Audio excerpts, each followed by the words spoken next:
Secrets Unraveled. Anna's Shocking Revenge.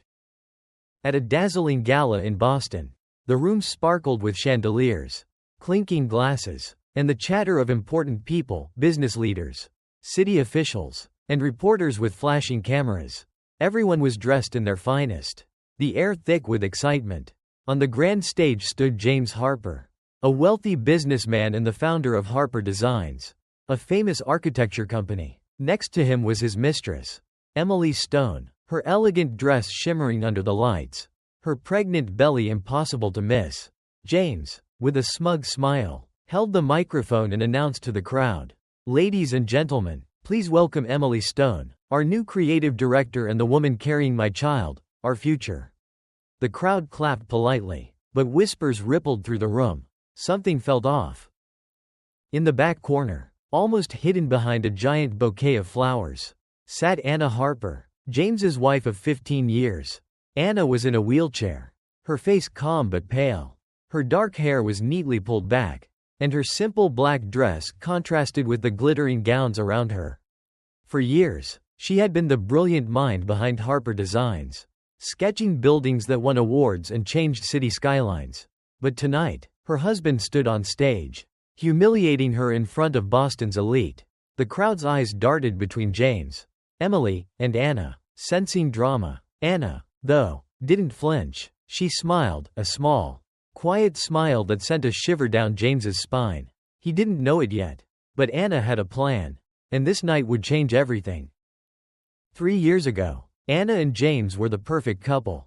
They were young, talented, and unstoppable. Anna, an architect with a knack for designing buildings that were both beautiful and practical, came from a family of engineers. James, with his charm and business smarts, knew how to turn her ideas into reality. Together, they built Harper Designs into a powerhouse. Their modern home in Boston's Back Bay neighborhood was like a showroom for their work: sleek glass walls, open spaces, and clever designs that made every visitor jealous. They hosted dinner parties, gave speeches at fancy events, and dreamed of leaving their mark on the world. But then came the accident. It was a rainy November day, and Anna was at a construction site for one of their biggest projects, a towering skyscraper. She climbed a temporary platform to check the 12th floor's progress. The platform, poorly built, gave way beneath her. She fell, her body crashing to the ground. The doctors said it was a miracle she survived, but her spine was badly injured. After months of surgeries and painful therapy, Anna could no longer walk. Her life of sketching blueprints and leading meetings turned into doctor visits and learning to move in a wheelchair. James seemed supportive at first. He added ramps and elevators to their home, making it easier for Anna to get around.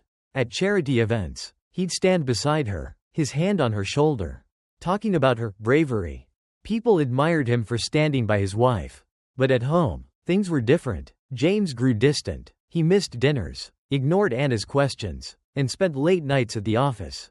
Anna felt like a guest in her own house, her voice growing quieter as the months passed. She loved James, or at least the man she thought he was, but she started to wonder if that man was gone. At the gala, Anna watched James work the room. His tailored suit fit perfectly, his graying hair giving him a distinguished look. He laughed with city officials, shook hands with investors, and kept Emily close by his side. Anna's wheelchair was tucked away, out of sight, as if James wanted to pretend she wasn't there. She pulled out her phone and saw a text from her physical therapist. "Dr. Sarah Miller, how's the party? Don't forget your meds," it read. Anna smiled. Sarah wasn't just her therapist, she was a friend. Someone Anna trusted when she felt alone. "I'm invisible here," Anna texted back. "James is putting on a show." Sarah replied quickly. "Want me to come steal you away?" Anna laughed softly, her first real smile of the night. As the evening went on, James pushed Anna's wheelchair to the front of the room, acting like a caring husband. "This is my incredible wife, Anna Harper," he said to the crowd. "She's the heart of our company's mission to make buildings accessible for everyone." The audience clapped, but Anna knew it was an act. She spoke up, her voice steady. "Good design means buildings work for all people," she said. Emily, standing nearby, leaned in with a fake smile. "Your accident was so sad," she said, "but it's amazing how you've inspired us." Anna's stomach twisted. Her accident wasn't just a tragedy, it was the moment her life had been stolen. I'm still designing, Anna said firmly. I have ideas for the new project.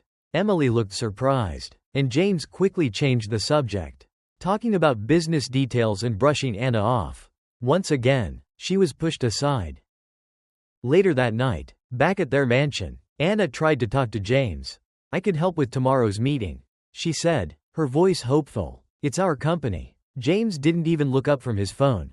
It's just boring numbers. You should rest. His tone was cold, final. Anna nodded. Used to being dismissed, she wheeled herself to the bathroom mirror and stared at her reflection. Her face looked tired, her eyes dull. She reached for the pills James always left out for her, 2 small tablets she took every night.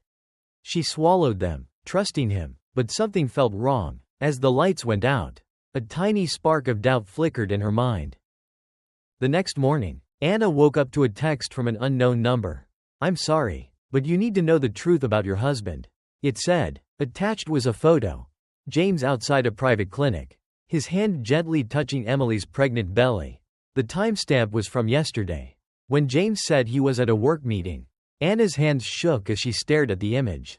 Her heart raced, but she didn't cry. She waited. When James came home that evening, she asked casually, "How was your meeting?" He poured himself a drink, not offering her one like he used to. "Fine. Long day," he said. Anna pressed further. "How's Emily doing?" James froze for a split second. "She's just our project manager," he said, his voice tight. "Why are you asking?" Anna pulled out her phone and showed him the photo. His face went pale. "You're spying on me?" he snapped. "Someone sent it," Anna said calmly. James didn't deny the affair.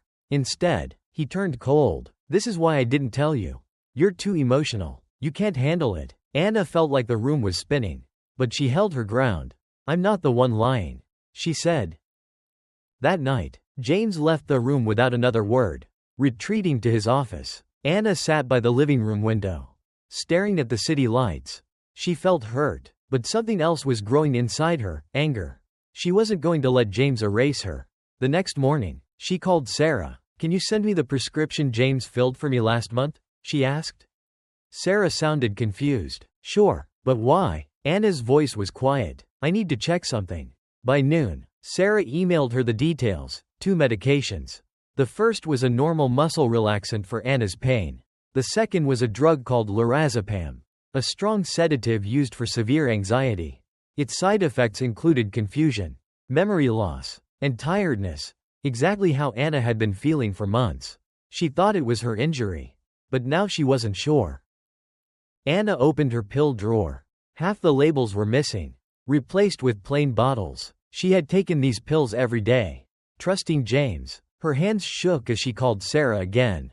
"That second drug," Anna said. "Did you prescribe it?" Sarah's voice was sharp. "No, I never prescribed that. Where did it come from?" Anna's heart sank. She remembered the days when she felt foggy, forgetting names, missing deadlines. It wasn't her injury, it was the pills. That afternoon, Anna visited a pharmacy downtown, using an old college alias, Jane Brooks, to avoid attention. The pharmacist, a kind woman with gray hair, checked the records. "Yes, we filled that prescription 3 times," she said. "It came from Harper Medical Services. That was James's private clinic." Anna felt sick, not from sadness but from rage. James wasn't just cheating, he was drugging her to keep her quiet. Back home, Anna overheard James on a phone call in his office. She wheeled closer, staying out of sight. "She's still taking the pills," James said, his voice low. "It's keeping her out of the way. If she was her old self, she'd have noticed the changes to the project." Anna's blood ran cold. The changes were to their biggest project yet, a massive development called Skyline Towers. James had taken her designs, altered them without her approval, and removed her name. He was stealing her work. Anna didn't cry. She started recording. Over the next week, Anna played her part. She smiled, acted weak, and pretended to take the pills. But she hid them instead. Her mind cleared. Her strength returned. With Sarah's help, she collected evidence, pill bottles, prescriptions, and audio recordings. She also reached out to an old friend, Laura Bennett, a tough lawyer who had helped Anna years ago. Laura read Anna's files and gasped. This isn't just betrayal, she said. It's illegal. Medical fraud. Abuse. This could put James in jail. Anna nodded. I don't want revenge, she said. I want the truth to come out. The chance came sooner than expected.